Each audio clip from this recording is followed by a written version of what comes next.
In 1978, Black policeman Ron Stallworth went undercover to infiltrate the Colorado Springs chapter of the Ku Klux Klan. Stallworth came up with this idea after seeing a classified ad for the organization in the paper, and he wrote them a letter just to see what would happen. The Klan was interested in what he had to say and responded to his letter with a phone call very quickly. This began a 7-month undercover mission that investigated the area's Klan with the help of a white co-officer. The investigation was called off once the president of the chapter asked Stallworth to run for his position, but the Colorado Springs PD did not walk away empty-handed. During those 7 months, Stallworth and his team stopped 3 cross burnings, which are considered an act of terrorism, stopped the bombing of 2 gay bars in Denver, Colorado, and gained intelligence on a planned robbery of a nearby army base in order to secure weapons for a race war the group was planning. The police force also discovered that 2 employees of the North American Air Defense Command, also known as NORAD, were members of the Klan, and they were able to pass this information on to the Pentagon. After the mission ended, Stallworth was told to burn all the evidence collected during those 7 months, but he stole the evidence and kept silent about the investigation until 2014, when he wrote a memoir titled BlacKkKlansman. Director Spike Lee found this memoir and decided to create a movie based around the story. This resulted in the creation of BlacKkKlansman, which was released in 2018. Although I did not read the memoir in its entirety, the movie seems to be very similar to the book and Stallworth's interpretation of the event, based on the interviews available. A few differences do exist, however. In the movie, Stallworth and his partner did not get pulled out of the investigation immediately after being asked to run for president. The bombing at the end of the film is also an event added to the script during the movie's production, but it does seem to be based off of the proposed plans of the gay bar bombings. In the movie, Stallworth is portrayed as a rookie who was just hired into law enforcement, but in real life, Stallworth had years of undercover experience before he infiltrated the Ku Klux Klan.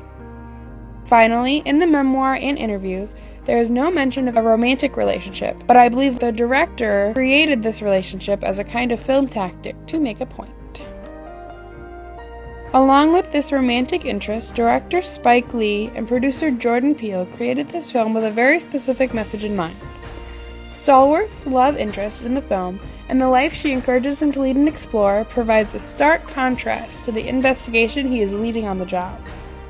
I feel like it really exemplifies the struggle of people of color during that time, where they wanted to be proud of their culture and heritage, but the world did everything in its power to shame them.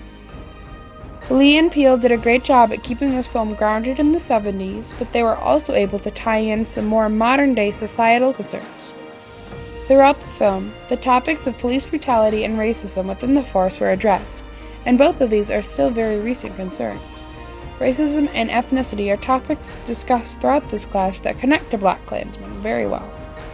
The film hinted at disdain over the current state of the U.S. government when Stallworth and his co-workers mused over the crazy idea that someone as racist as a Klan member could ever run our country.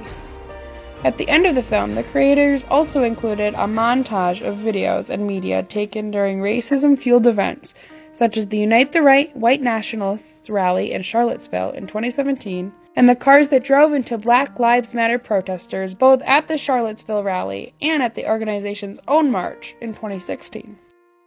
Obviously, this film has a huge focus on racism and the identities of people of color, and creates a statement that seems to say racism is still a dangerous and prevalent concern in our country, and the racists and bigots of today, who are similar to those discovered in the 70s, feel encouraged by our governmental leaders to speak their minds and discriminate.